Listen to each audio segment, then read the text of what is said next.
Good morning, everyone, and welcome back to day 2 of Emerge Workplace. I'm Matt Ball, Vice President and Workplace Market Lead at the Financial Health Network.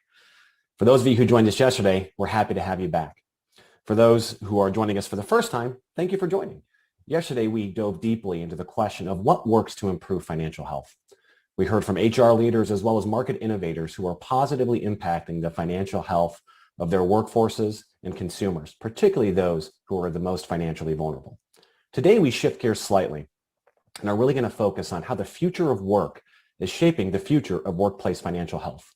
We're going to tackle questions such as what are the skills that are shaping the future of work and how are those impacting workplace financial health programs? How can HR departments cultivate an environment of innovation? How can DEI efforts, diversity, equity, and inclusion, integrate more fully with benefit design and workplace financial health programs to create more equitable outcomes, particularly for those populations that are falling behind? And how can small businesses drive positive change and deliver financial health solutions? We'll dive into this shortly, but first I'd like to send a special message of thanks to our sponsors and supporters of Emerge Workplace. Thank you to our foundation sponsors, JP Morgan Chase and Prudential Financial, our gold sponsors, BlackRock and PayPal, our silver sponsor, MetLife Foundation, and our bronze sponsor, Morgan Stanley at Work. We sincerely appreciate and this event would not have been possible without your efforts. A few quick housekeeping items about the platform today. By now, you've all been on a number of Zoom meetings and other platforms, so some of this may be routine, but we have included a Q&A and polling function on the right of the Emerge Workplace page. We encourage you to share your thoughts and questions throughout the day. Our sessions are short and action-packed with insights. We want you to continue to ask questions during the sessions and understand that we'll get to as many of those as we can at our interactive roundtable session at the end of the day. If you scroll to the bottom of the page, you'll find content related to the topics we'll be covering in today's sessions. If you have any technical questions or issues throughout the day, please click on the chat bubble on the bottom right of your screen. Closed captioning is available. Please see the link below the streaming window to access this feature. And finally, please let us know what you think. Your feedback matters. Email us at emerge@finhealthnetwork.org. The link is in the chat box if you didn't catch that. We welcome your feedback and we help to continue to deliver a great experience. All right, let's dive into day 2. We're going to kick things off with Chief Talent and Capability Officer at Prudential Financial, Vicki Walia. Vicki will share her perspective on the workplace of the future, including the new skill sets and economies that will shape the value exchange between employers and employees, as well as implications for the future of workplace financial health. Thank you.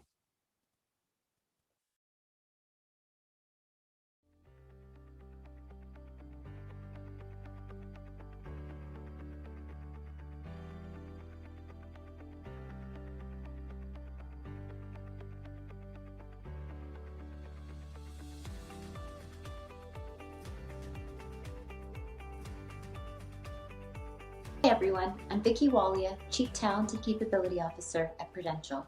I'm so happy to join you on the second day of the Emerge Workplace to talk about how Prudential is thinking about the future of work, the skills that will shape the future, and how all of this impacts people's financial health.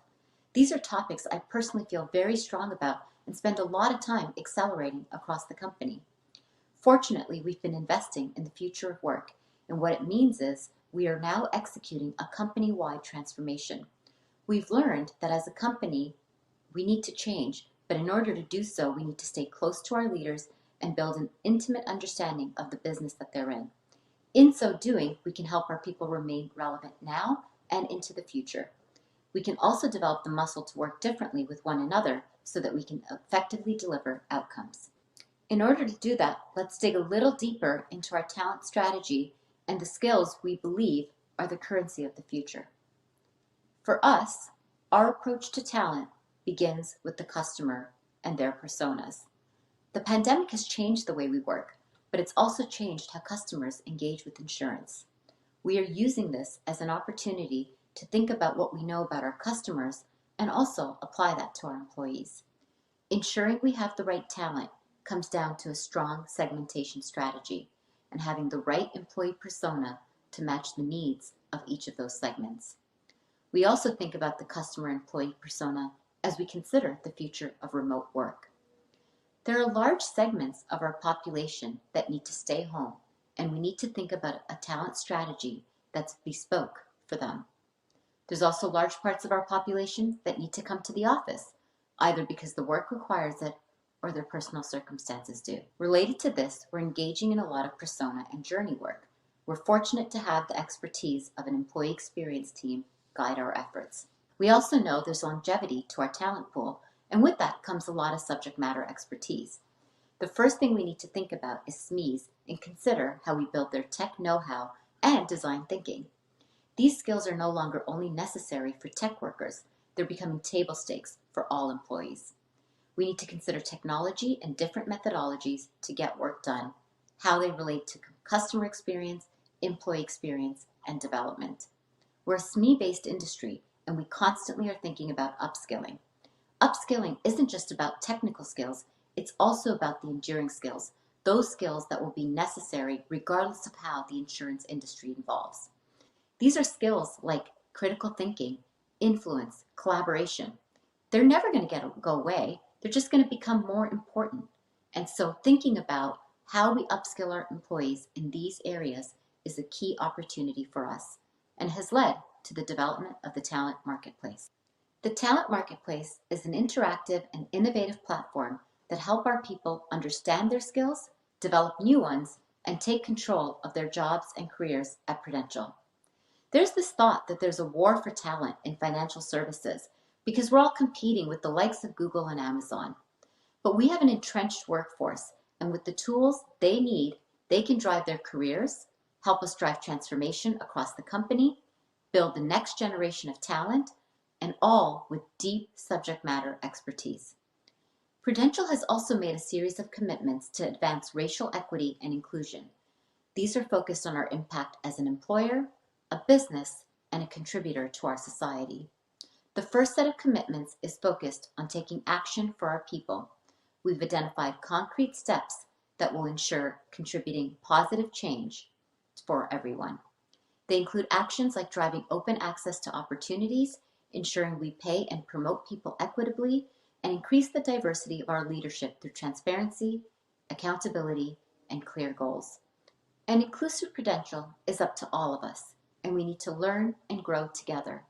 This work matters to each of us. Solving issues relevant to one group creates a better experience for all of us.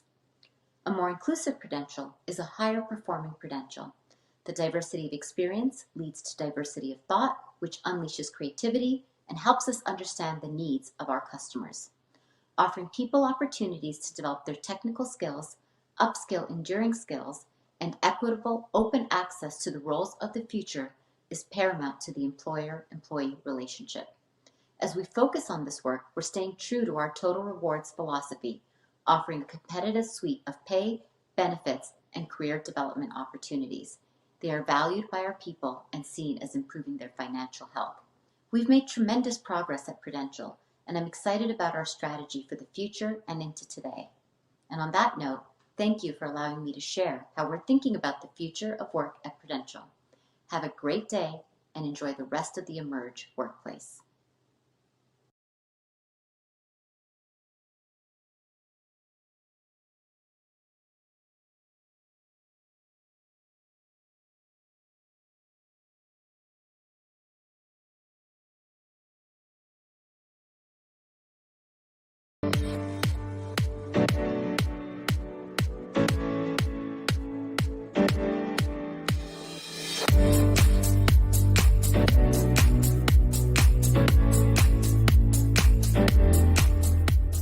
More than half of Americans struggle to meet basic financial obligations, and 4 out of 10 have trouble paying an unexpected $400 bill.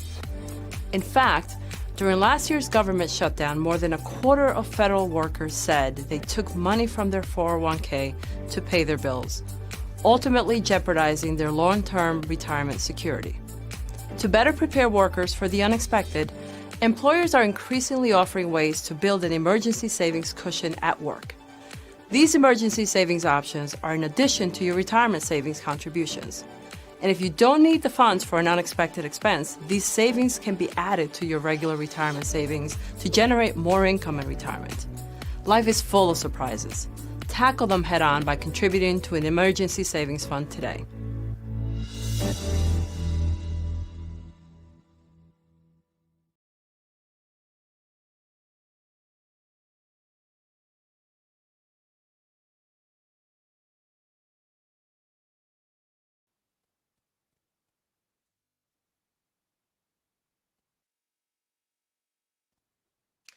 Thank you, Vicki, for sharing your perspective and for helping set some context for some of the issues we'll be talking about throughout the rest of the day. At the conclusion of Vicki's talk, we did launch a poll asking you, our audience, what are some of the most critical skills that you think are going to be important for the workplace of the future?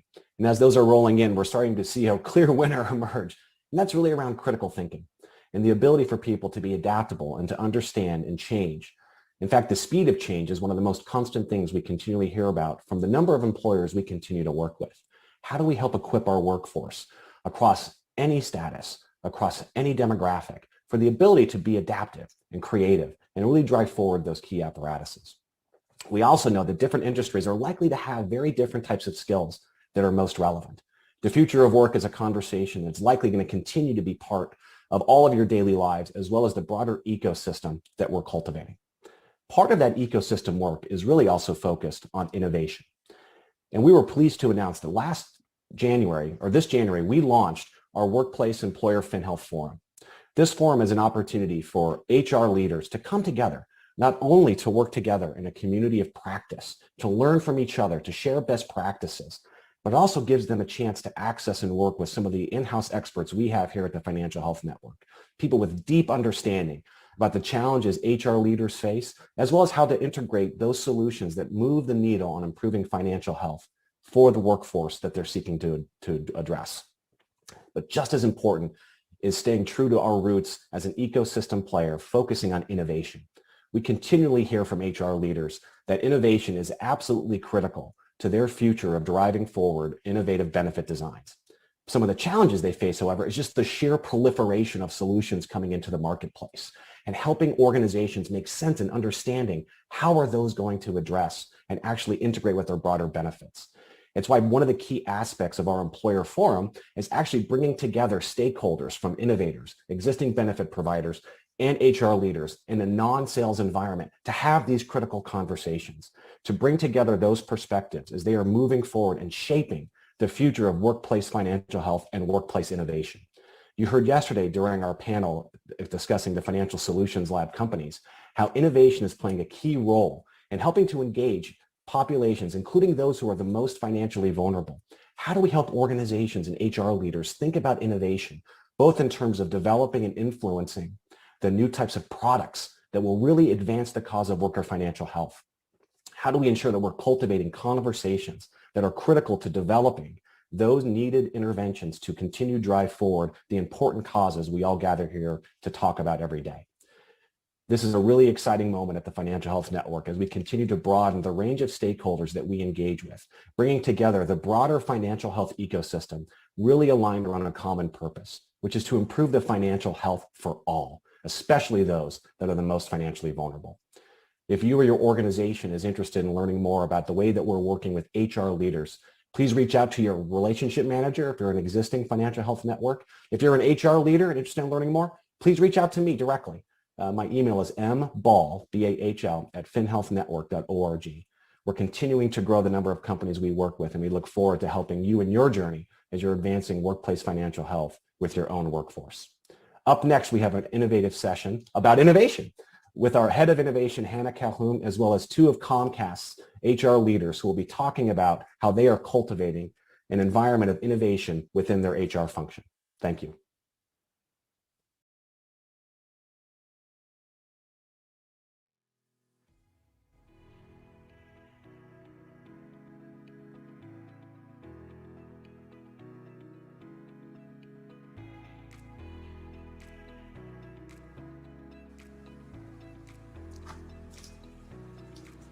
Hello and welcome back.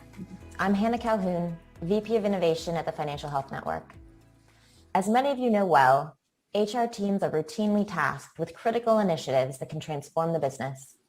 However, in many organizations, HR is forced to be largely reactive. Not so at Comcast, where they have built an innovation hub inside the HR team to proactively drive business outcomes.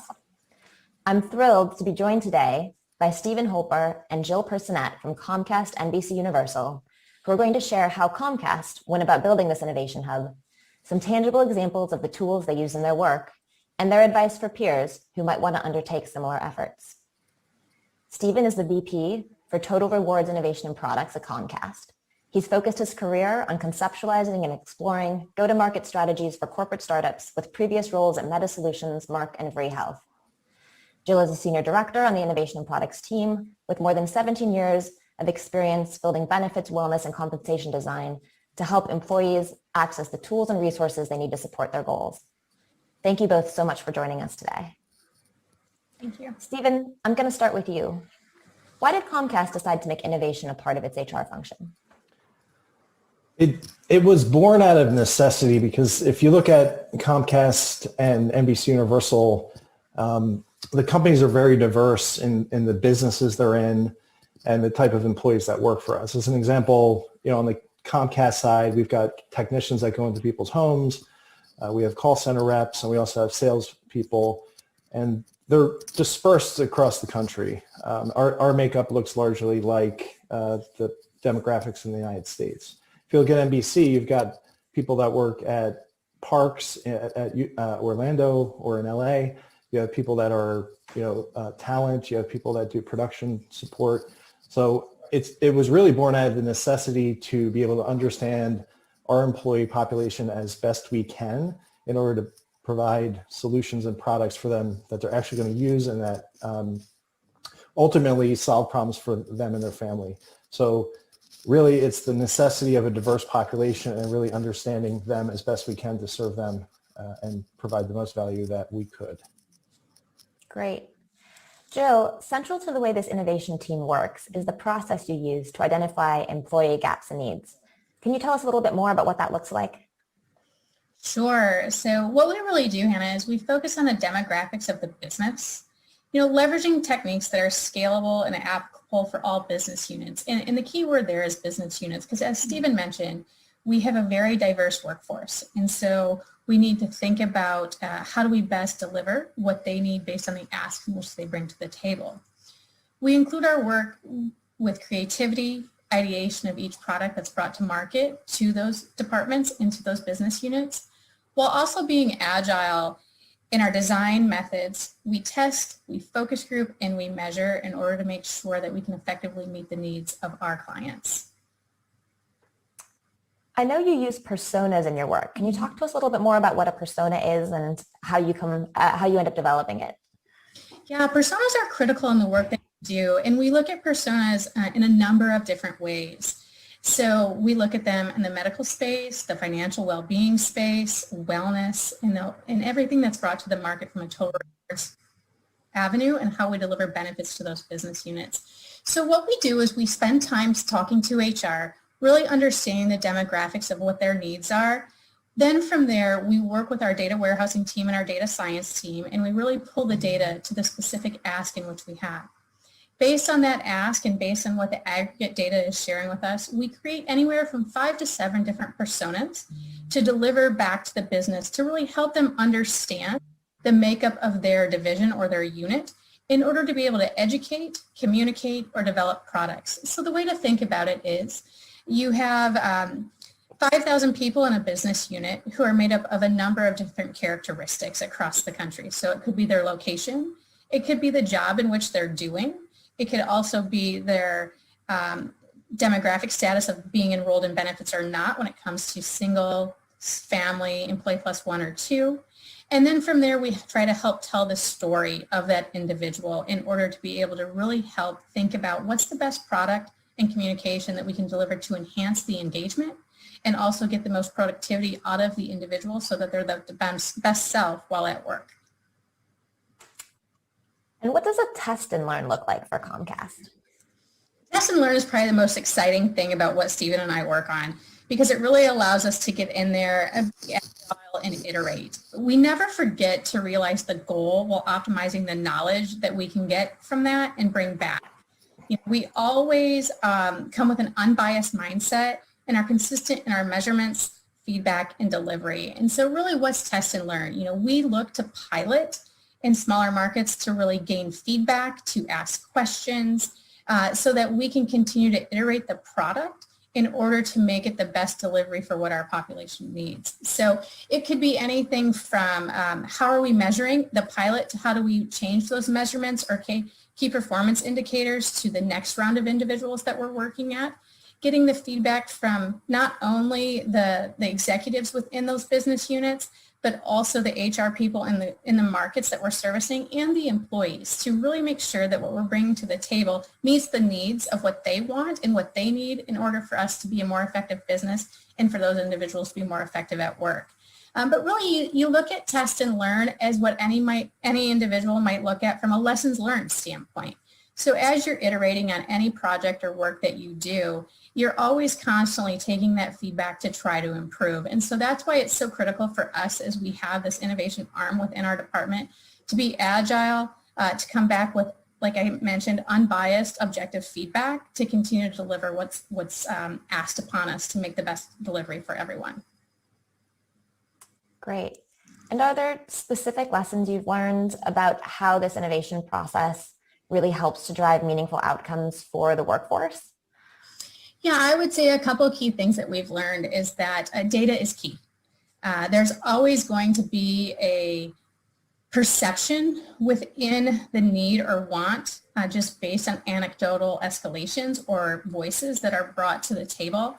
But if you can really come back and show the data behind it, the metrics, as well as any sort of key learnings from individuals that are willing to come forward and share their testimonial, it really resonates best with the business and best with the delivery of what the product team delivers to the departments. Because from there, what it brings is concrete, actionable improvements with unbiasedness. And so data in anything that we do is the most important to also level set, to set appropriate expectations, and to show the impact that the product has brought to the team. Great. Stephen, I'm going to turn it back to you. Help us understand what buy-in was necessary from C-suite leaders to move forward with this innovation function. How did you make the case? Sure. So it started with a small number of people, but it's grown to, I think the team's about 22 now. And just to give the audience a preview into that, we have a product team, which Jill leads. We also have a data science team that looks hard at using machine learning and other tactics to identify opportunities, as well as folks that are focused on what policy changes are happening in the market, as well as people that can kind of do agile development and do the agile test process that Jill just talked about. So the buy-in is really what we did over time is showing value by being incremental in our process. And I think that's really key to anyone who wants to get into this type of mindset. It's about having a small group of people that are empowered to test something. And it could be as little as a project to automate something. It could be a concept that's written on a napkin or a low fidelity mock-up. But the key in getting the C-suite to engage in this is to make sure that the value is shown. And Jill went into detail about making sure that it's centered around the business impact that's actually being had. So if it's around the cable division, how are we helping them improve their workforce productivity? That's an important ask. Or it's on the news side, how are we helping them with their mental health needs that they have? So ultimately, we also have committee structures on the benefit side to make sure that people are, that the work gets the right visibility, and that is staffed with C-level folks that actually help us go through the process of approving where we're going to make investments and where we're going to scale different pilots. So that type of committee is key to making this sustainable in the enterprise. Great. So I know you mentioned this notion of approaching the work incrementally. I'd be curious, and I'm sure other folks on the feed are curious as well, for an HR department that wants to make innovation part of its DNA, what are some initial steps they can take? And I'm thinking in particular about organizations that might be somewhat smaller than Comcast, NBC Universal, and so don't necessarily have the same level of resources to put towards the problem from day one. Yeah, I think the main point is to give people the flexibility in their job to be able to think. We actually do what we call think days once a quarter where people can kind of focus on looking at new initiatives. And that's something anyone can do regardless of your team size, if you have an innovation function or not. But it's really allowing the room for people to have opportunities to look at new and exciting opportunities. And I think quite frankly, in this space where HR is approached, and I'm sure you all are approached by many, many vendors, pay attention to the pitches that are coming to you, because oftentimes They come with great ideas. And, the best way to learn very quickly is to immerse yourself in the market. And, that's where that test and build process comes in. If you can figure out something small that you can pilot and prove and validate and show the value, you'll be able to repeat that in the future. Wonderful. Thank you. Jill, back to you. I'm curious, how have employees reacted to this process? So I know you and Stephen have told us about the ways the team actually goes out into factories and to the parks and engages people directly. What's the response been from your workforce? Yeah, and it's such a wonderful question that you ask, and it's one that's very interesting. I would say with this is change, and as we all know, some individuals struggle with change and the difference. But what's been great is they really appreciate that we come and listen to what they have to say. We're able to create camaraderie and partnership and actually really sit there and listen about what would they like. And we look at it in a number of different angles. It's not always about their, how are they driving to work? How are they coming to work? But what motivates them? And, I think what ties into this is the question that you just asked Stephen about creativity in this. And everyone is creative in their own mindset. It's just helping them know that their creativity is there and how to best utilize it. And this is a way that we can also go out and spend time with our employees and ask the questions to deliver, because then they also feel that they're part of what we're improving upon. And when they understand that we're there to make a difference, to make their lives easier and get over the why are they here, what is the change for, it becomes a wonderful dialogue, because then they're really proud at the end of a day of the products that we bring to them in a benefits landscape to say, you know what, I made an impact on that. Those individuals came to my location, cared enough to ask about me, to get to know me. And it could be anything from getting to know what sports team they like, to where they like to eat their fast food, to what they enjoy to do at work. But that all drives into the effectiveness and the execution that we can take back to our teams and then also bring back to them. And so it's been, at first, like any change, it's been a little bumpy, but as we've gotten through and we've really built that time with those employees, it's so wonderful to watch them smile with us, watch them be proud of what we've done, and to be really proud that they helped us make what we are.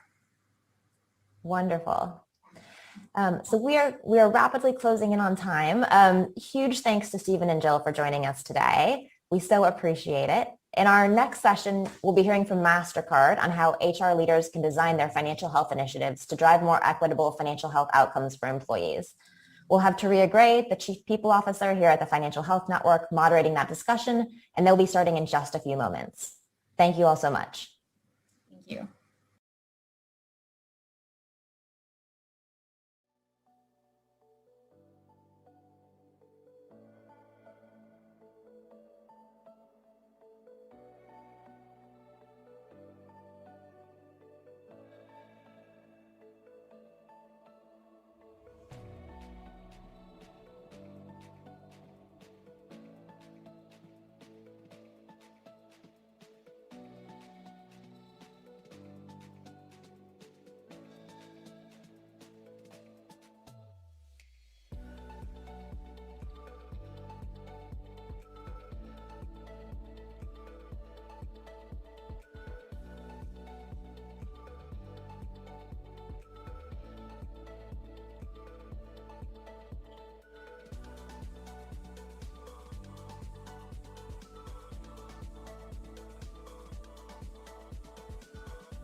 Welcome, everyone. My name is Taria Gray, and I am the Chief People Officer at the Financial Health Network. I am pleased to have joining me today Michael Linart, Senior Vice President of Total Rewards for MasterCard, who will be having a conversation about how HR leaders can design financial health initiatives to drive more equitable financial health outcomes for employees. Welcome, Michael. Thank you for joining us. Thanks, Taria. It's a pleasure to be here. Thanks for having me. So this past year, I think we all recognize that it really highlighted some deep inequities that exist amongst workers in our society in many areas such as race, ethnicity, gender, and income. And those inequities which existed way before the pandemic have only gotten worse. So while many HR leaders have already been thinking about financial health as a part of their overall employee well-being strategies, it's important now more than ever to make sure that those efforts include an explicit focus on promoting greater equity. So I'm really looking forward to hearing about some of the efforts at MasterCard that you all have taken in this regard.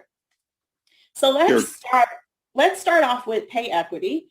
MasterCard has been a leader in providing pay transparency and were recently recognized last year as one of only 3 companies who met some pretty high standards around disclosure of both racial and gender pay gaps. So can you tell us a little bit about MasterCard's journey towards pay equity and how it connects to your company's overall DEI strategy?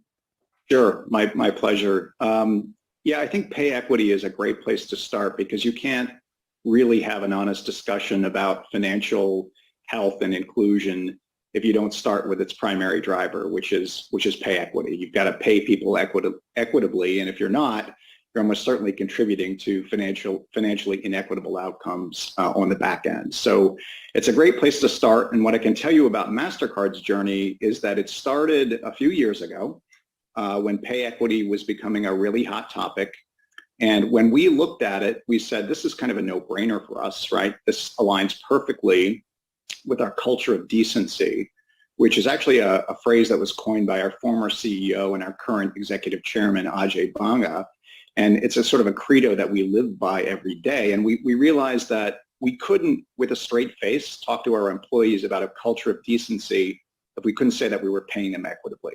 So we absolutely had to do that. We realized it was a moral imperative, but more than that, we also realized that it was a strategic imperative. So this mattered to a lot of really important stakeholders. It mattered to our current employees at the time and our current employees now. It matters to prospective employees, people who might eventually join MasterCard. It mattered to our customers, to consumers, to merchants, to our partners. Basically, all of the important stakeholders in the payments ecosystem really had a stake in this. And most importantly, it mattered to our stockholders. And you see that trend now where increasingly big investors are focusing on companies that prioritize sustainability and what they call ESG, environmental, social, and governance initiatives. And DEI is a huge pillar within that sustainability framework. So it's really important. And we did our first global equity pay study in 2018. You can read about our studies in our sustainability report. The most recent one was actually published last summer. It covered the 2019 fiscal year. And if you read that report, what you'll see is that we disclosed that we pay women $1 for every $1 that her male counterpart earns, right? It's equal pay for equal work. That's what pay equity is. And while we are pleased with that result, we don't think that it's a particularly strong reason to vigorously celebrate. And the reason is pay equity doesn't tell the whole story. It controls for a lot of variables like the role that the person is in, the level that they're in, performance, their experience, et cetera. And essentially the bottom line is it's saying that if you take 2 people who are identical in every respect, except one is a woman and one is a man, or one is a Caucasian and the other is a person of color, you're saying that you pay those 2 people the same. And when you think about that, it's kind of amazing that that's not always the case. Right? It's sort of unconscionable that it was ever a different outcome. So we think that the pay equity standard is a pretty low bar. You have to start maybe at that point, but we've gotten to a point now where we feel like we need a different metric, and that metric is the global median pay gap, which we disclosed for the first time last year, beginning of 2020. And that doesn't neutralize for any of those variables that the pay equity studies do. So all it's really doing is it's taking all of the females in your organization and rank ordering them on the basis of their pay, and then picking that middle data point, the median, and then doing the same for all of your male employees on a global basis, and just comparing those two median values.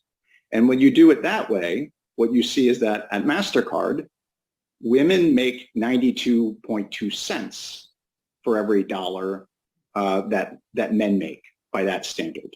People of color make 93 cents for every dollar that Caucasians make. So when you don't neutralize for all of those variables, you're really getting to the heart of the inequality issue with respect to pay, which is representation. Right? The reason those numbers are not dollar for dollar is because men and Caucasians are disproportionately represented at more higher paying levels within the organization. So based on those findings, are there some commitments that MasterCard has made since last summer to close that gap, or anything else you want to share about your learnings there? Yeah, absolutely. So you may have seen an article recently in Bloomberg. It may have been in other news periodicals as well. It was authored by our CEO, that we have revised our executive incentive plan, our annual bonus plan, to include what we're calling an ESG, environmental, social, and governance modifier. One piece of that modifier is actually the global median gender pay gap. And we are committing to improving that. And if we don't improve it, executives will feel that in their bonus. Okay.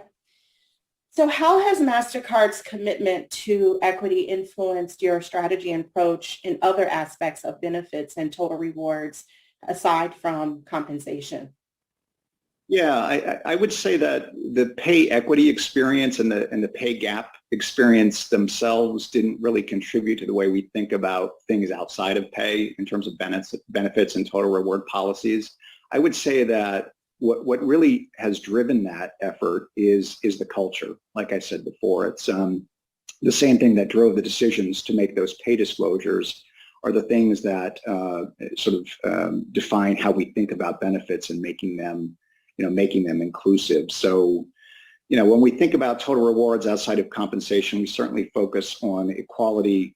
And in the design process, we're asking questions like, whom might we be excluding by defining a policy a certain way? Or if we look at the existing benefits portfolio we've got, what might not be working here? What might be inadvertently excluding people that we have never thought about before?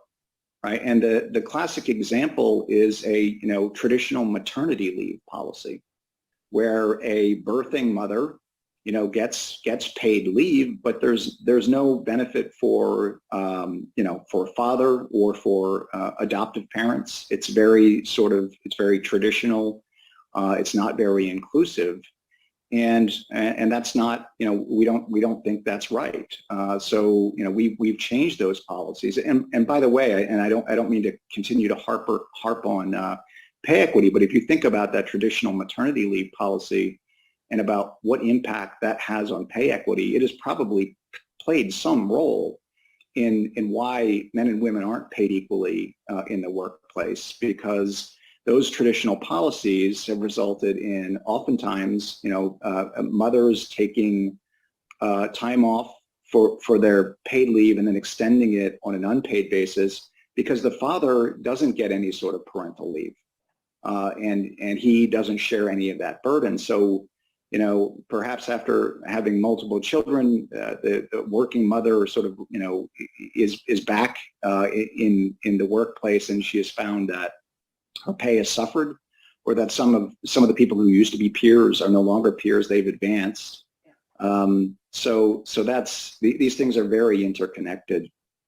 So what I was saying was, as a result of sort of asking that question of whom might we be excluding, we have designed very inclusive family building benefits. They include, equal time off, 16 weeks, full pay for adoption and childbirth.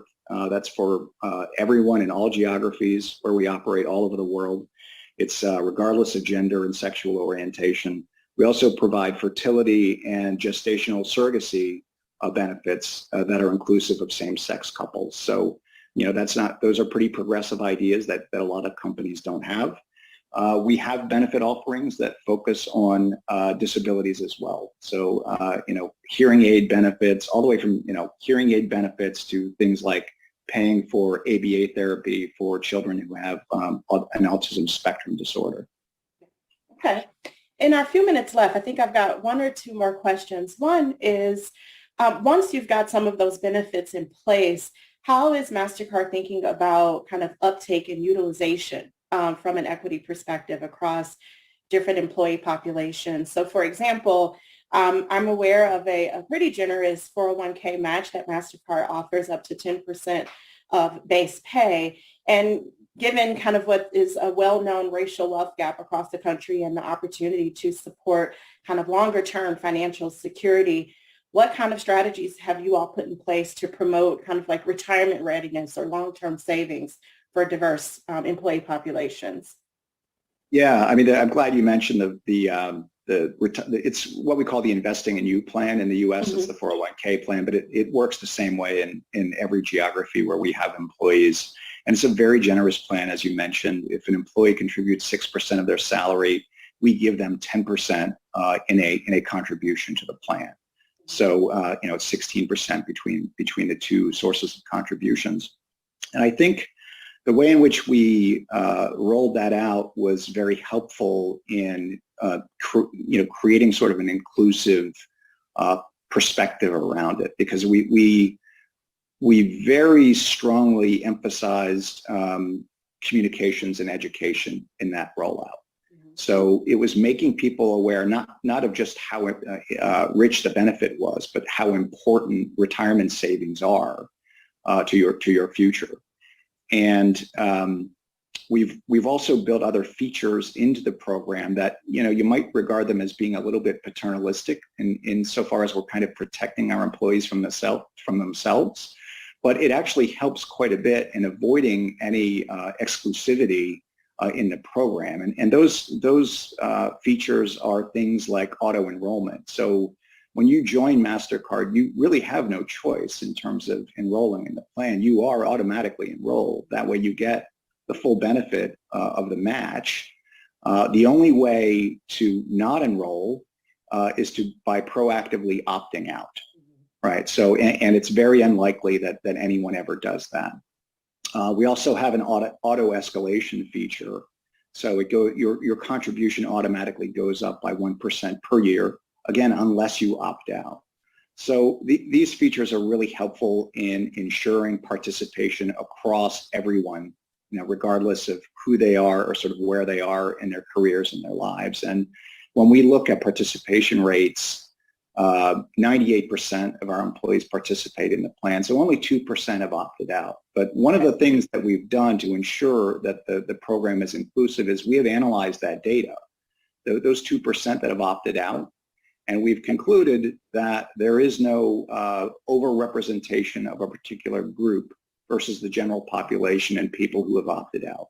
Similarly, we look at loan data. So people sometimes take out loans against their retirement plans. It's not a good thing to do, generally not financially advisable, but under certain circumstances, it happens and it needs to be done.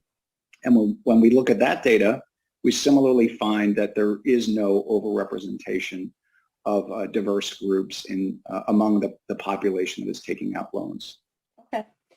I know we're short on time, but in our last maybe, let's say 30 seconds or so, what is the one piece of advice that you would give to our fellow HR colleagues as they think about how to build more equity-based pay and benefits strategies? Yeah, it's a great question. I don't know that I have a great answer for it, but what I can tell you from the MasterCard perspective is that what we've done is really have focused on the culture of the organization and this culture of decency, this concept of being a force for good. If you can establish that culture and it's got the support of leadership, it makes everything else so much easier, because then some of these decisions around DEI really become no-brainers because they align with the culture so well. And even more than that, if you can create alignment between sort of your internal culture and what the business is trying to achieve externally, that's even better. So at MasterCard, we want to be a force for good in the world. That's why we emphasize financial inclusion externally, bringing people into the digital economy who don't participate in it now. It's our In Solidarity plan, which you may have read about, which is, we've made huge commitments to the Black community in various metropolitan areas in the U.S., $500 million in investments over the next 5 years, all in the name of financial inclusion. If you can focus on sort of those business things like that, those external priorities, and draw a parallel with what you're doing internally and the DEI space, it makes it hugely powerful. So, again, just to continue the example within Solidarity, we, in addition to making the external commitment of $500 million to Black communities, we have committed to increasing representation at our vice president level by 50% over the next 5 years. So a 50% increase in Black representation at that level. It's a significant commitment, and it's a good example of how to draw the connection between what you're trying to achieve externally in the world from a business perspective and what you're trying to do internally. Thank you for that, Michael. I've certainly found this conversation super insightful, and I'm sure all of our viewers have as well. So thanks again for taking the time to share your thoughts with us and all of the great work that you guys are doing at MasterCard. I'm going to encourage our audience to stay tuned for our next session entitled FinHealth on Main Street, Small Business Workplace Innovation, where you'll hear how small businesses are creating financial health for their employees and designing financial health programs for their workers in the small business environment. So I'll turn it over to that session momentarily. Thanks again, Michael. Have a great rest of your week. Thank you, Taria. You too.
Good morning.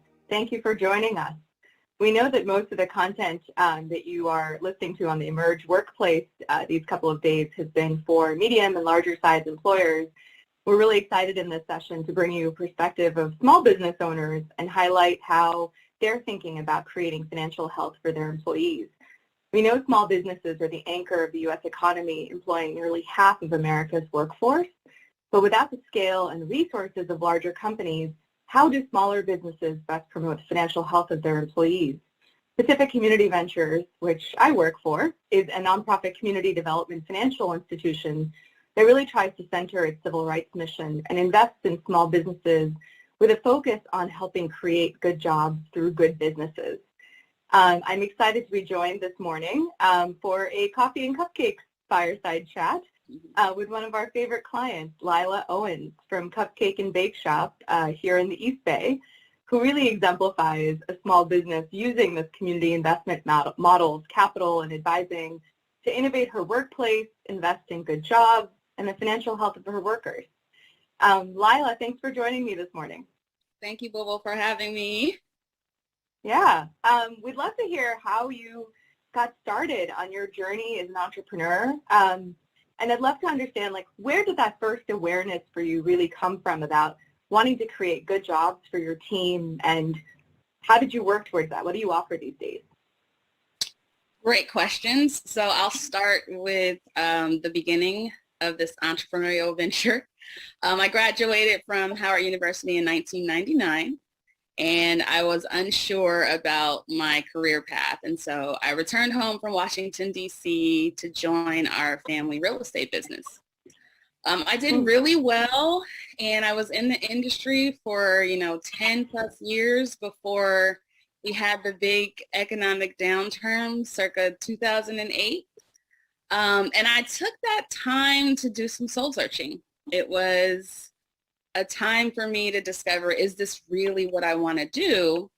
Or is this the good opportunity for me to look into other careers? And so I had a cooking club with a group of friends, and I was always assigned to pastry.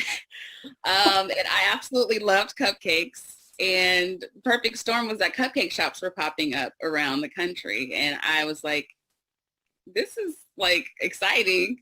So I would literally travel the country, touring different bakeries and cupcake shops. And I really honed into this interest of pastry. I went home and perfected my craft, worked on the chemistry of pastry, and literally started a business right there in my home kitchen. That was 2010. In 2013, I used my real estate background to acquire a lease for our first location. So that was how we started. We're now at 4 locations in the Bay Area, and so we are a growing small business. In terms of how I view good jobs and my awareness around that came from my experience being the sole proprietor and wearing so many different hats. So I know what it's like to be in prep. I know what it's like to be in production. I know what it's like to be the driver. And I wanted my staff to have a good work experience, to work in an area they actually wanted to be in. And I know like baking can either be therapeutic or if it can be overwhelming. I wanted them to have more of a therapeutic experience and come to work wanting to be there, enjoying the experience, and liking the culture and the environment. So it's very intentional about creating a space for them that was well balanced in terms of their workload and just a good environment, like lighthearted and a friendly culture. So very intentional about creating that space. Nice. And tell us a little bit, it sounds like you really had empathy for your workers being, starting off in all of those functions. So what is it that you provide these days for your team? Good question. And how have you worked towards that maybe? We know, for small businesses, for example, it really comes down to that monthly and quarterly sort of financial planning often of what can I afford this month? What can I, plan for next quarter based on the runway that you have? So how did you think through that and what did you end up, being able to offer? Yeah, no, that's a great question. So we do, as a small business, have to look at our budget monthly to determine what is it that we can afford to do for staff, even if it's a First Friday luncheon or if it's new T-shirts. They appreciate the small things. In our break room, we have all types of snacks. So we do the little perks, but we also have benefits. We also provide parking. So rather than them having to pay for parking, the company will front that cost for them. We try to put their schedule out in time, so we honor their work-life balance and not just last minute. Even though it's COVID and most people are home, we still are mindful of the fact that maybe you just want to be home. So things like that. I think also us being collaborative and checking in on their needs. If we have like a new position that's available, allowing the opportunity for promotion before we bring someone from the outside. So small considerations like that. When I first started out, we really didn't have, the money for perks. And so we would do just little small things like free cupcakes, 1 free cupcake per day. So things like that are small, but they add up and they're meaningful for the staff. So on a small business level, it's a little bit more about being impactful, even if it's a small gesture. Mm-hmm. So we know how important stable scheduling is for workers, not just for wanting to be home or work-life balance, but also to be able to plan childcare, know what kind of predictive income they're going to have in the coming months. That really adds to their financial stability. But, you know, I think you're maybe being a bit modest here. I know you do a lot to engage your workers to really create a fair and engaging workplace, which is also one of the elements we really talk about with our small businesses around what it means to be a good job, good business sort of owner. You provide, I think it's health and dental and vision, right? So you provide health, dental, and vision vision benefits for for a small business your size. And I know that when you think about sort of regular reviews with your team and looking at sort of how you move from lower cost interventions to being able to offer things that really contribute to their wealth building, how do you start to think towards, like, what is that wish list of financial health for your workers that you're working towards? What would you like to see in your workplace?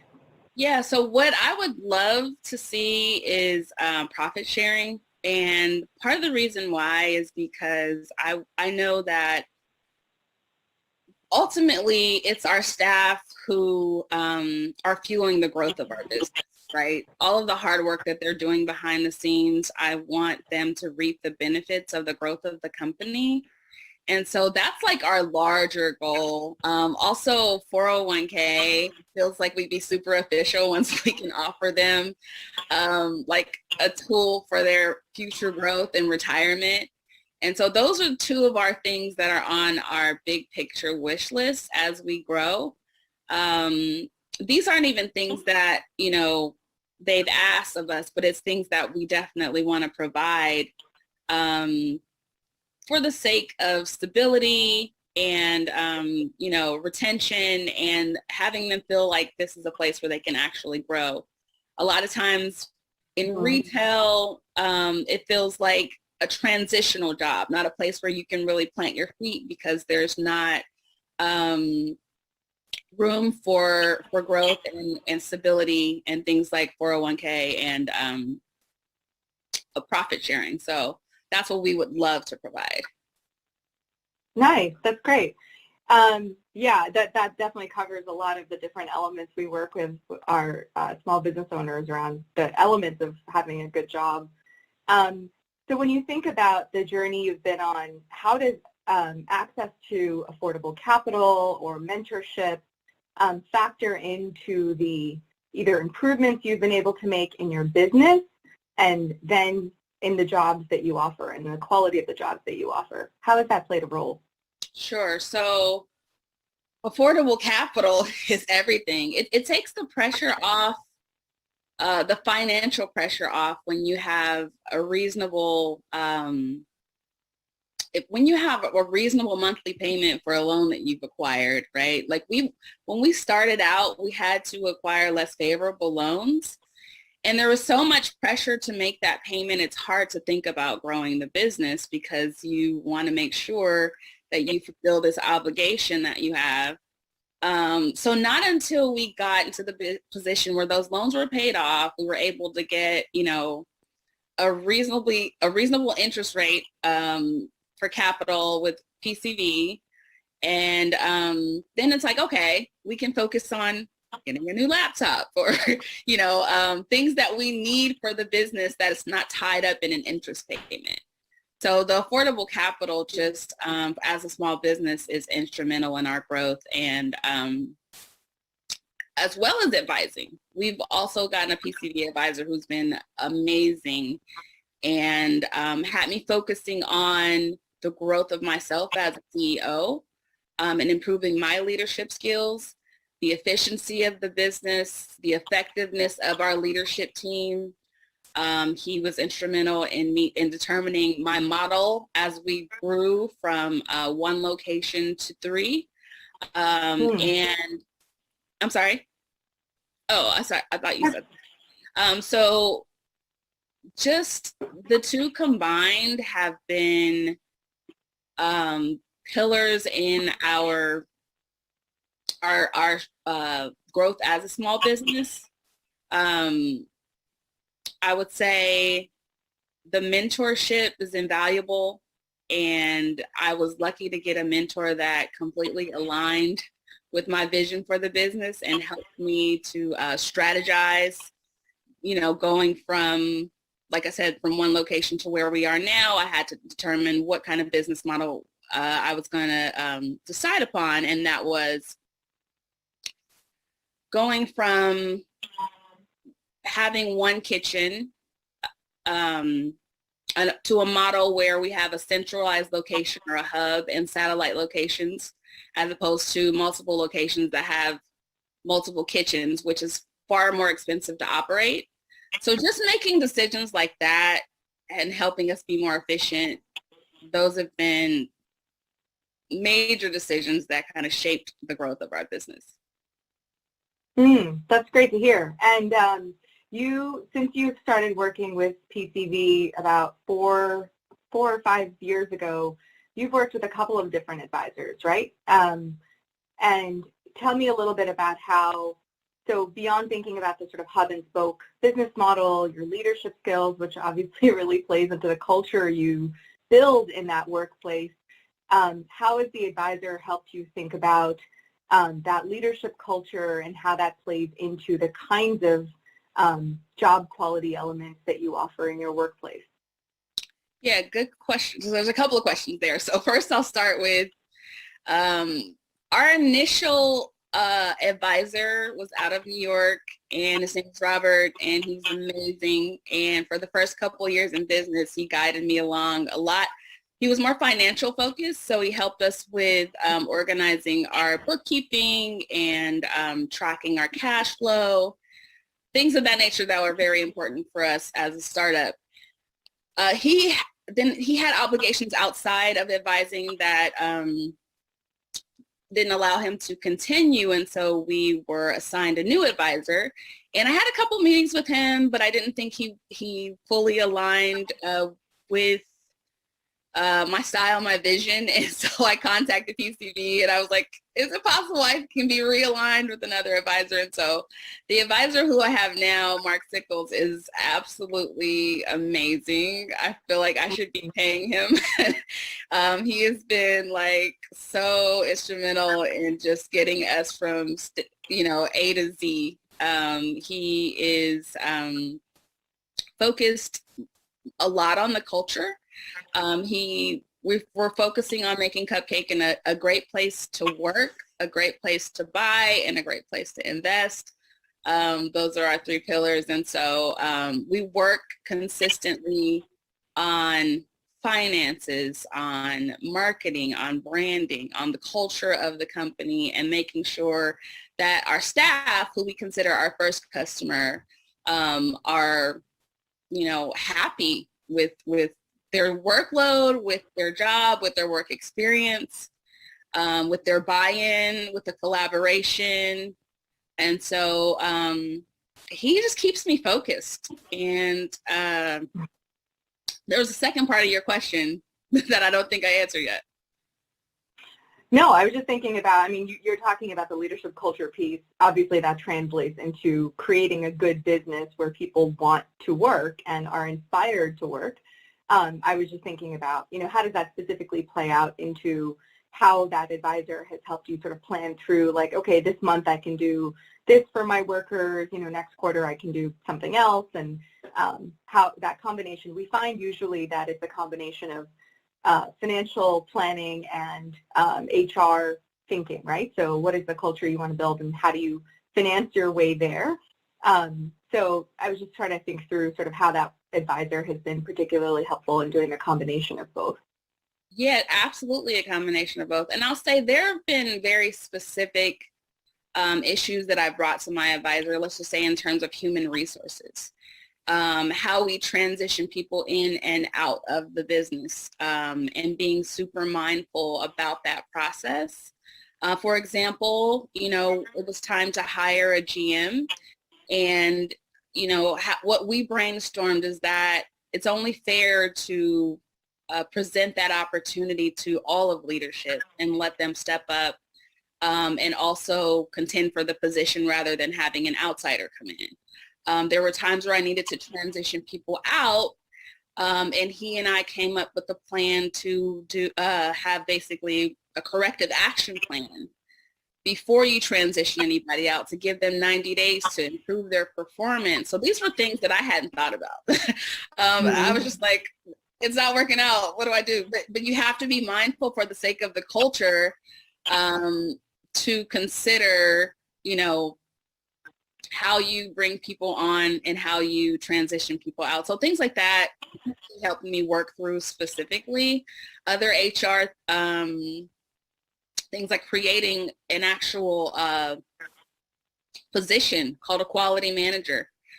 That was something that we worked through. The quality manager was basically coming in to determine the quality of all things cupcaking. What are the quality of the products? What are the quality of the processes? What are the quality of the people? So those are things we worked through that I probably wouldn't have done on my own. In terms of the finances, he basically allows me to come up with a financial plan, and it's something that, in terms of creating strategy, he wants to just make sure I'm managing risk. And so he oversees a lot of what I'm doing, but he will allow me to first come up with a plan and then sort of overview and review and assist me with its implementation. Nice. That's a good coaching style. I like that.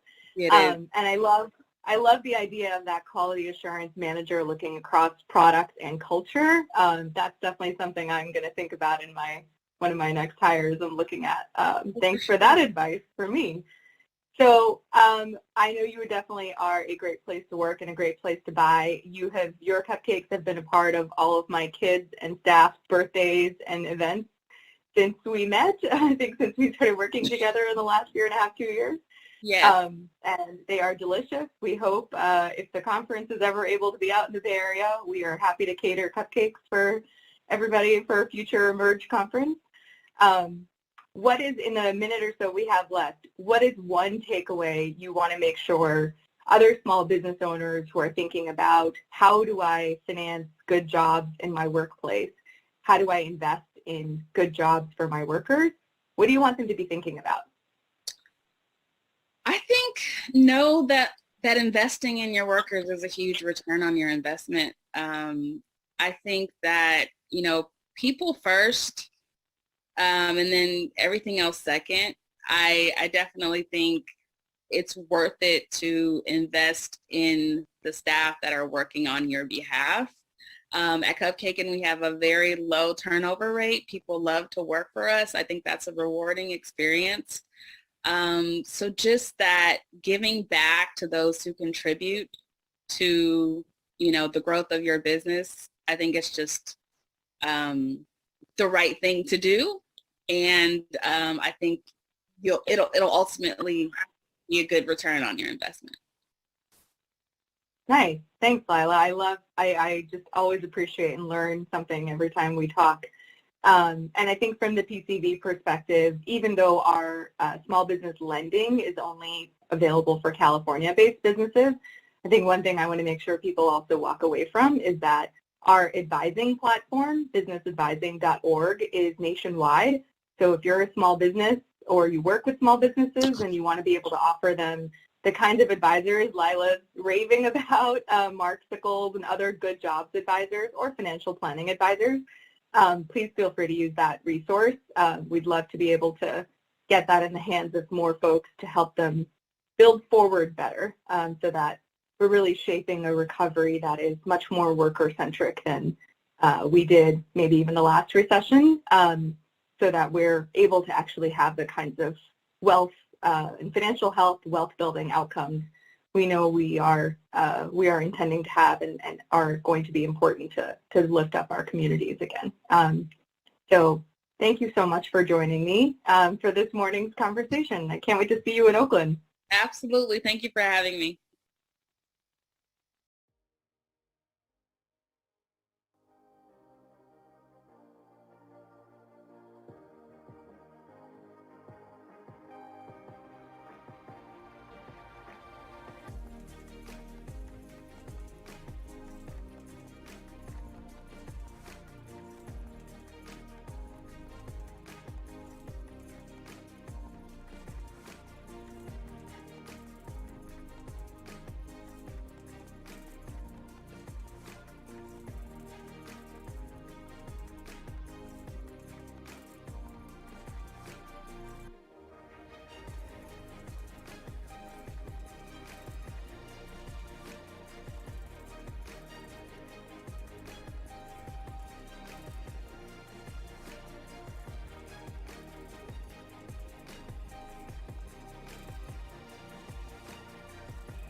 All right. Well, welcome back, everybody, to our final session of Emerge Workplace. It's been a wonderful 2 days, and we're so thankful that all of you are able to spend time with us.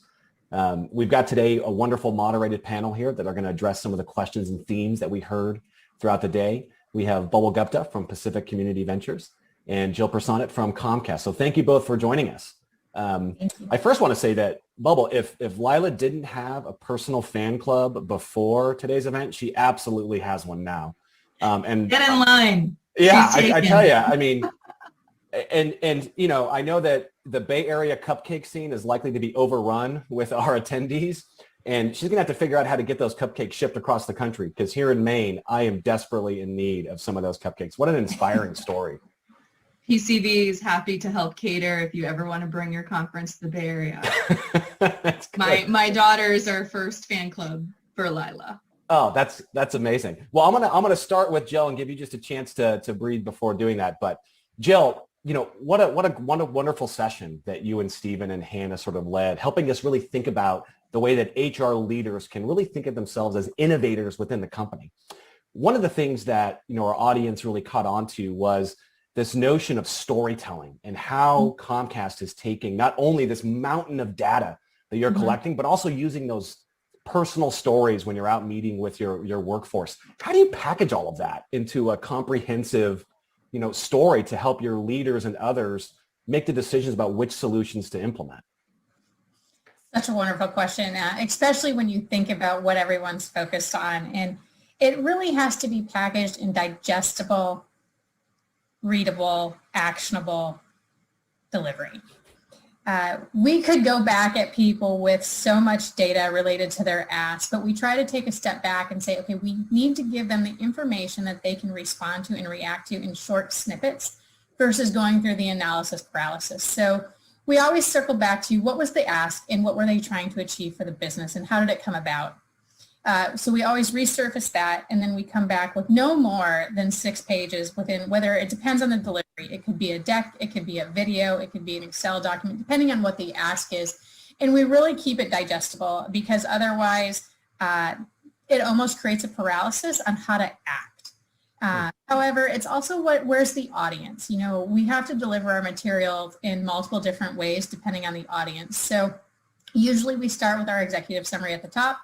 And then as we continue on with what we call our roadshow and speaking to all the appropriate individuals, the decks do grow. And they grow based on the need and the impact of that individual to the business. So as we get back to really speaking to the HR member in the field that's dealing with the employee, their deck tends to be much larger because they really want to get into the nitty gritty and figure out how is this product that we've asked you to help us deliver really going to make my life easier sitting here in this office with 400 to 500 people.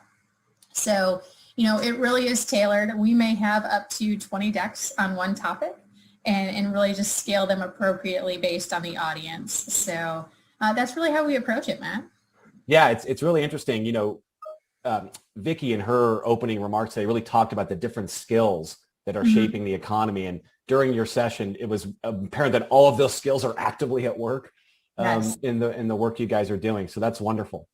Bubba, I want to turn to you now. So much of the last 2 days have really been focused on sort of benefits and aspects of compensation. And while these are absolutely central, you know, you guys are really talking about good jobs and good jobs as part and part of financial health. So what is a good job? How do you and PCV think about good jobs?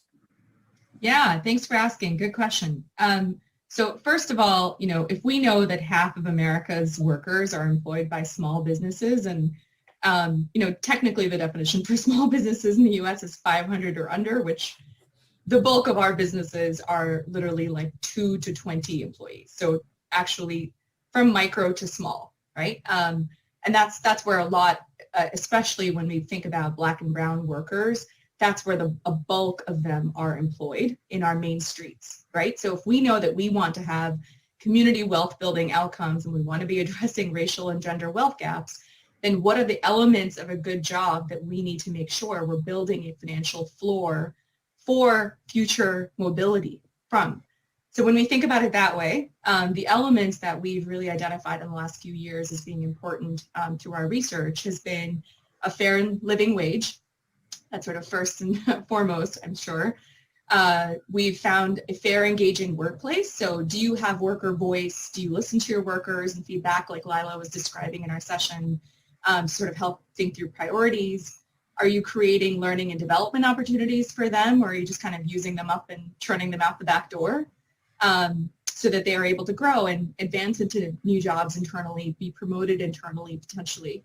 Are you contributing to their wealth building? Is that, a combination of retirement? Is it something else? So that you're really thinking about their long-term well-being. Even things like stable scheduling, which, seems it's one of the low-cost, earliest improvements we see our small business owners making. And it seems so simple, but when you think about it from the worker perspective, knowing how many hours you are going to work and when in the next 2-3 weeks out allows you to not only plan for your family, childcare if you need it, transportation if you need it, but it also lets you know what kind of predictive income you can expect so that you can budget for all of the rest of the things. And that we know is incredibly important for the financial mental health of our workers, as well as just building that floor. So those are the things we really sort of focus the most on, along with a few other pieces. But for the most part, that's where we focus a lot of our effort. So how we design capital and advising and mentorship to help them get there. Yeah, I think so many of the elements you talked about, while certainly very important for small businesses, scale to employers of any size. Because those are really the things that we know have direct impacts on not just worker financial health, but that broader sense of engagement that employers are looking for. And when we say engagement in this context, it's that emotional connection you feel to the work you're doing and the ability to bring your best self to work every day. We got another question that I'm actually going to take an attempt to address, because it's a really interesting, but also I think very complex question. There's lots of activity around this issue right now. And this question was really around how can you measure your customer and shareholder interest and how equitably caring for your employees and financial health programs you provide. In other words, how do you help broaden the range of stakeholders who are bought into this initiative around worker financial health? And I think there's some interesting things happening right now, but I'll caveat that by saying there's a lot more work to be done in this space. Yesterday during our first session with Franz Pasha and Grace Zunzig, they talked deeply about this notion of conscious capitalism or stakeholder capitalism, about broadening the range of interests and really thinking about prioritization of those interests across not just your shareholders, but your employees, your community, your customers, et cetera. The fact that we had two companies talking about that yesterday, I think is one indication that this is an active conversation within many organizations of all sizes. Another aspect of this, I think you continue to see a lot of momentum around ESG investing strategies and how those are really influencing, at least at the shareholder level and certainly the C-suite level, what's happening with broadening that range. We're also seeing more and more companies that are voluntarily disclosing data. Things like EEO-1 disclosures are certainly on the rise. And, some of our partners at Just Capital and other places are really beating the drum on getting more companies to sort of engage in that practice. We're also continuing to see new potential regulations coming through, the SEC about disclosure. So there's a lot of moving apparatuses about how do you sort of reorient towards this. But I also think ultimately one of the things that would be value added to this conversation is continuing to build that repository that doing good for your people is good for your business. And we certainly have examples, and there are some longitudinal studies and other examples where tracking shareholder price growth to investment in workforces and investment in your people, creating cultures of health is a really important way to do that. This is not going to be solved by any one of those things. It's my perspective. It's likely going to take a combination of those things in order to really drive forward and expand the range of stakeholders and, and interests that can drive forward and make these initiatives part and parcel of that. So it's company culture, it's courageous leadership from those, it's investor relationship management, it's regulatory apparatuses, and it's this type of conversation with folks that are committed to reinventing and reimagining the way that work is done and reimagining the way that corporations and other interested parties can engage. So I don't know if anyone would add to that, Bubble or Jill, but that's sort of, I think, as I think about the landscape and what's happening out there. I don't disagree, Matt. I think the only thing I would add is that, keeping it in the back of their minds that they need to continue to think holistically. How does this financial space come into one's overall, emotional, and medical. So really thinking physical, financial, and emotional in the entire continuum as they move forward, because there is such an impact on all of the other key areas as they move throughout the journey. Yeah, that's. Yeah, Bubbles, I you would gonna just say add, something? I was just thinking as you were talking, like having been in the impact and sustainable investing space for the last many years, it's really nice to see some of this market pressure in companies, using these practices and standards that we helped launch. From my perspective, I think working at a CDFI now, one of the things I think a lot about is it's one thing for us, CDFIs were born out of the tail end of the civil rights legislation to address systemic discrimination and redlining. So when I think about how we show up, I think for a lot of years we have shown up as sort of how do we structure financial systems down market. I'm much more interested in what is actually human-centered design for the communities we want to be serving, especially Black and Brown communities for whom we were born to address. And how do they need capital and support to show up in a way that works for them? So if we really want to practice our impact and sustainable investing principles and be able to connect with communities and customers that deeply, it's a different design thinking mindset than just structuring, smaller size products down. We know consumers are looking to buy from, invest in, and work in companies that do well by doing good. So in our own version, that's the change-making power of small businesses in our main streets. Yeah, no, absolutely. But I think also just for, folks within our audience that are HR leaders, these are conversations that HR leaders never historically were a part of or were sort of brought into. And now we're seeing so many organizations that are really leading with that human component. And so we really also see opportunities for HR functions and HR leaders to be ascendant in helping to transform the way in which work is done. And to your point, Bubble, to really help realign the investment structures and the opportunities to promote more advantages for those that have historically been left out of those opportunities. So we could talk about, impact investing all day. This is an HR conference. I want to get us a little bit back towards a more grounded topic. Jill, you had mentioned something about sort of also taking into account emotional and mental health. And we certainly are seeing a lot of energy around mental health right now, particularly as it relates to the pandemic, the events of last year, workplaces starting to sort of emerge from the fog of 2020. How do you think about the intersection of financial health and overall health in the work that you do? We actually feel that they're critical. It's a key component because what happens is you can't look at an individual in a silo. So you shouldn't look at the delivery of what you're offering to them in a silo either.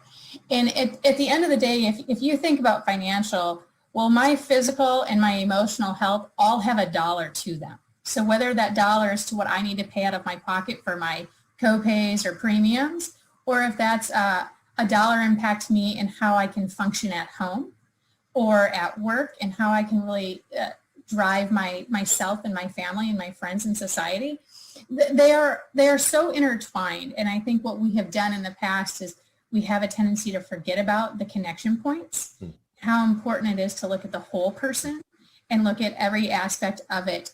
Now, one might have a stronger drive than the other. It just depends on the time of year and the situation and the individual. But really, you can't move forward in creating a strong benefit program, platform, or offering without making sure really the individuals in the middle in all three of those areas, physical, financial, and emotional, are all touching the person at the same time.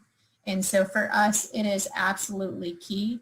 And we constantly have to remind individuals like, well, what about this situation and why is it so important? Because at the end of the day, if I'm not emotionally well, I don't show up at work. And if I don't show up at work, then I'm also not driving impact to the business, which is a dollar for the organization in which you work for. And then I'm also not driving an impact for myself. And so I'm just not present. And it really goes back to, we need and want everybody to be present in order to really be effective. And so to us, they have to go hand in hand with one another. I love this conversation.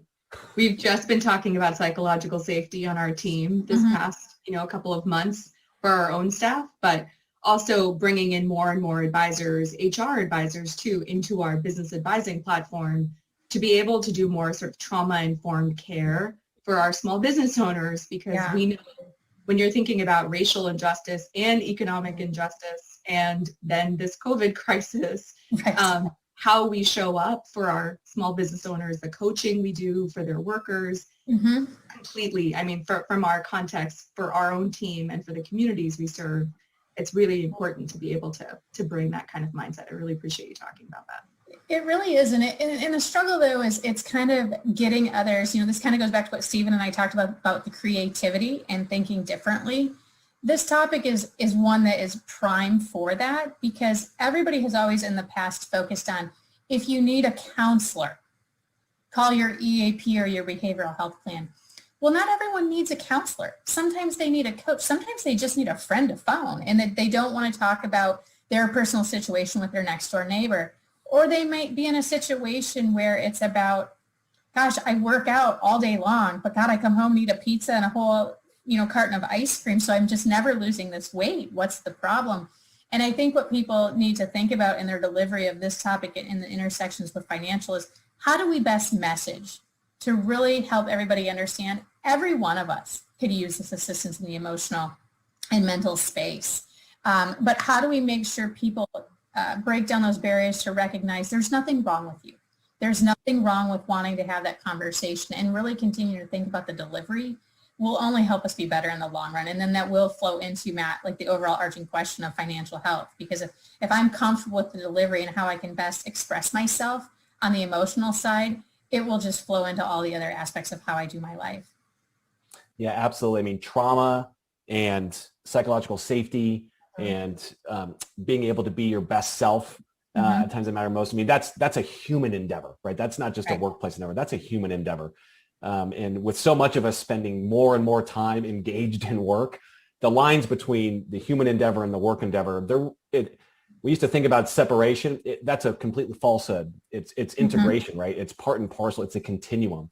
And so what's happening in our life absolutely impacts what happens at work. And what happens at work absolutely impacts what happens in our life. And that's not even talking about the broader social context of what's happening all around us. So the good news is we have a lot more work to do collectively, and we're going to continue these conversations. I want to thank both Jill and Bubble for joining us today. I wanted to close out by, I think, highlighting what I thought was one of the most powerful quotes from the last 2 days. And this came from the session with Michael and Taria. And I want to just read it as we close out. You can't have an honest discussion about financial health and equity without starting with pay equity. And I think that's a really important reminder that income and that paycheck is the essential building block of personal financial health. And so as organizations are evolving their benefit strategies, ensuring that compensation approach is part of that overall, and using compensation as a vehicle to promote greater equity, as a way to enrich and lift up those individuals who have been left behind, and recognizing that people's lives are complicated. And that compensation of itself is an important metric. We heard about leave policies and the role that they play. We heard about all of these different things. I think the big challenge for HR leaders and others is, how do you just make sense and design a program that integrates all of these things and that has measurable impact? And that's certainly the challenge that we're helping to tackle with our partnerships with organizations like Comcast, with PCV. And so I want to just thank our audience for joining us today. We hope you can continue to stay engaged with the Emerge platform and all of our workplace topic areas. We've got a lot of activity going on over the next several months and throughout the year. Also, please save the date for our Emerge Financial Health event, June 8th through the 10th and the 23rd. Thank you again to our sponsors and all of our audience members who joined us, and a big thanks to our event staff here at Financial Health Network for just making this a seamless experience despite my hot mic episode to start the event yesterday, which was mainly my fault. But other than that, just thank you to our wonderful events team and all of the partners internally and externally. Have a great afternoon, everyone, and we'll continue the conversation at a future date. Thank you. Thanks for having us.